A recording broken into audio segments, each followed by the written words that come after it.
solvency problem when people who don't get all the credit, who can't issue bonds, let's say they're not a giant corporation, they can't issue bonds, they can't get credit, they go to the wall. So if you remember, the government started giving direct payments, this $1,200 and other such payments to corporates and loans.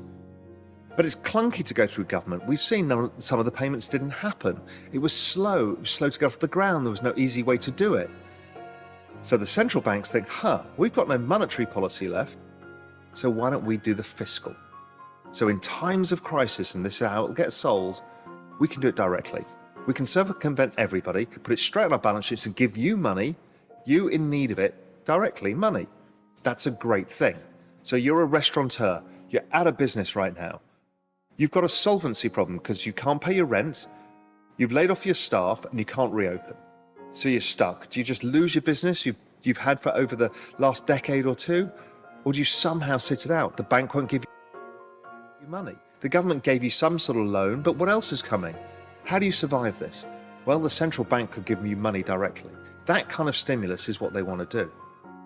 It's also a way for them to kickstart universal basic income, because the central bank can underpin the poorer parts of society by giving them money directly. It doesn't go on the government balance sheet. Now, central banks now believe they're omnipotent, that they can continue to expand balance sheets forever. MMT seems to be the prevalent thought, and this is just an extension of this. This is kind of Keynesianism gone mad. But it could work for a period of time. You see, this could be a really, really good way to solve many of the world's problems.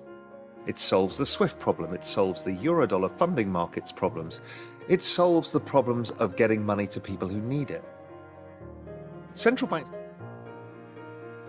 can also change entirely the structure of how money and monetary policy works, and fiscal policy, because they can give it to different people in different ways.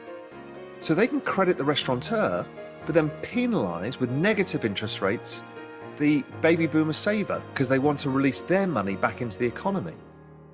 They can give students a positive interest rates to help them save. They can change everything. This is the rise of behavioural economics and incentive systems. So governments essentially, using big data, can find who they need to stimulate at any time and adjust accordingly. They can do it dynamically. This is a structural, massive shift to everything we understand about economics, particularly macroeconomics. Nobody's prepared for this. None of us know what this means. It means, and it will be sold on, a load of good things. And I think there's a lot of good things that come from this. I think it is an elegant solution to some of our problems. But elegant solutions in governments and central banks lead to unintended consequences. The issue is to have this new system, you're going to give up your freedom. You are going to have every transaction you've ever done and ever will do recorded. There is no cash. There is no way of tipping the gardener unless it goes by cash. It means that they can tax you at every transaction level. Now that's great. We could get rid of the IRS and all of the tax collection agencies because it could be done directly. That's good. But again, you've lost your freedom to transact in anonymity that cash gives you. Most of us really don't have that freedom. I mean, let's face it, behavioral economics, we've seen the rise of Facebook and Google, and they manipulate us all day and all night for their own economic ends or for the ends of their advertisers. And governments, well, they do the same. They've used and adopted behavioral economics and will do more and more so. And we don't really have a lot of anonymity from them. So there is a big pro and a big con to this, but it's coming and it's going to change everything. Now, the problem is if you are trapped in a system now where there is no way out, then how do you avoid some of the other bad outcomes?